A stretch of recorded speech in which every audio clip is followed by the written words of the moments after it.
имаме состојби и докажани, да речам, студии за одредени пробиотици како што се Bacillus subtilis, како што се одредени лактобацили, млечно-киселински бактерии кои што во користени, да речам, превентивно. 2 недели минимум, месец дена, значи тоа не е сега ќе ги земеме па ќе прекинеме толку ефектот ќе биде траен конец. Мислам чисто за да се чувствуваме ние комфортни во таква ситуација, ако користиме 2-3 дена пробиотики ни помине, веројатно организмот сам се изборил со тоа. Да бидеме искрени и реални.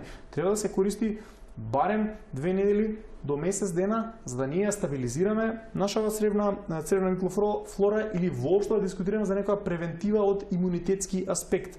Ние кога сугерираме колку време треба да се користат, зборуваме за 3 месеци.